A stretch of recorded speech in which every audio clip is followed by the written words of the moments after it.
گل plaza میں لگی آگ 72 گھنٹوں کے قریب پہنچ رہی ہے۔ 48 گھنٹوں سے زائد ہو چکے ہیں۔ جتنے منہ اتنی باتیں۔ یہ بھی سننے میں آ رہا ہے کہ دروازے بند کر دیے گئے 13 میں سے 11۔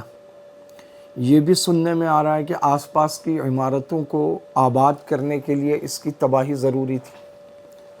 یہ بات تو بہرحال پایا ثبوت کو پہنچ چکی ہے کہ وہاں فائر بریگیڈ دیر سے آئی، اور پھر جو آئے تو ان کے پاس اسنارکل نہیں تھی، ظاہر ہے اس کی کوئی تصویر ویڈیو بھی نہیں۔ ان کے پاس عام پانی کے ٹنکر تھے اور بار بار پانی ختم ہو رہا تھا۔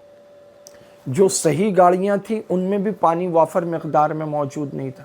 جو فائر فائٹرز اپنی جان پر کھیل کر اس آگ کو بجھانے کی کوشش کر رہے تھے، ان کے پاس جو ان کی پوری یونیفارم ہوتی ہے، حفاظتی لباس ہوتا ہے اور لانگ شوز ہوتے ہیں، وہ بھی پورے نہیں تھے۔ کچھ نام نہاد ادارے وہاں پہنچے تو ایک لاش جو ملی اس پر آپس میں تنازع ہو گیا کہ یہ لاش ہم لیں گے، یہ لاش ہم لیں گے، گویا کوئی خزانہ ہو۔ وہاں اگر یونین تھی اور یقیناً تھی اور ماہانہ مینٹیننس تمام دکانوں سے لی جاتی تھی، تو وہ پیسے کہاں جاتے تھے؟ یہ فائر اسٹینگوشر کتنے تھے وہاں اور حفاظتی انتظامات کتنے تھے؟ ان سب پر تحقیقاتی کمیٹی بھی بننی چاہیے، سوالات بھی اٹھنے چاہیے۔ اسی طرح یہ کہ جو حکومتی ذمہ داران ہیں وہ تو 5 منٹ کے فاصلے پر ہیں وہاں، وہ 12 14 18 24 گھنٹے تاخیر سے وہاں پہنچے ہیں۔ اس کی کیا وجہ ہے؟ اور پیپلز پارٹی کو دیکھنا چاہیے کہ عوام اس سے کس قدر تنگ ہیں، نالائیں، نفرت کرنے لگے ہیں۔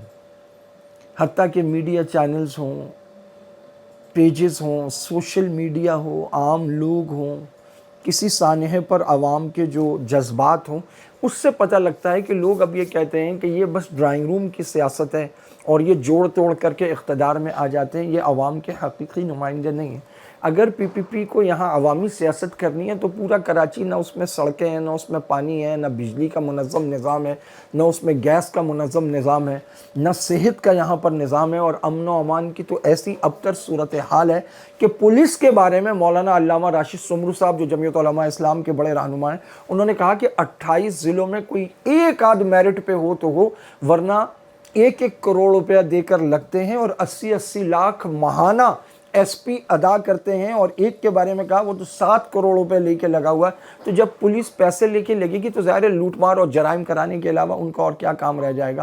اور حفاظتی اقدامات کا یہ حال ہے کہ وسط شہر میں آگ لگتی ہے اور 20 شہادتیں ہو جاتی ہیں، لوگ دھوئیں میں پھنسے، نہ ان کو نکالا جا سکا، نہ مال بچایا جا سکا، نہ آگ بجھی ہے، نہ پلازہ، اور اب 72 گھنٹے ہونے کو آ رہے ہیں، اب تک وہ آگ نہیں بجھی ہے۔ سعد نشریات کی میڈیا ٹیم وہاں پر پہنچی اور خود انہوں نے وہاں کا جائزہ لیا کل رات گزشتہ شب، تو جو صورتحال تھی وہ اس قدر المناک، خطرناک، اندوناک، دردناک تھی کہ اسے الفاظ میں سمویا نہیں جا سکتا۔ دکانداروں کے گھر والے، ان کے بچے تک وہاں آئے ہوئے تھے اور لوگ رو رہے تھے اور پیٹ رہے تھے کہ ہمارا تو سب کچھ چلا گیا۔ حکومت کو چاہیے کہ وہ نہ صرف یہ کہ یہ پلازہ جلد از جلد دوبارہ کھڑا کر کے دے، بالکل جدید شکل کا، بلکہ اس کے ساتھ ان تمام دکانداروں کو بے شک قرض حسنہ کی مد میں دے، 50 لاکھ روپے دے کہ وہ سارے کے سارے اپنے پیروں پہ کھڑے ہوں اور اس کی قسط باندھی جائے، وہ کماتے جائیں، ان کو دیتے جائیں۔ لیکن حکومت کو ان کے ساتھ کھڑا ہونا چاہیے، اور جو امدادی رفاہی تنظیمیں ہیں وہ بھی جس حد تک ان کے ساتھ تعاون کر سکیں کرنا چاہیے۔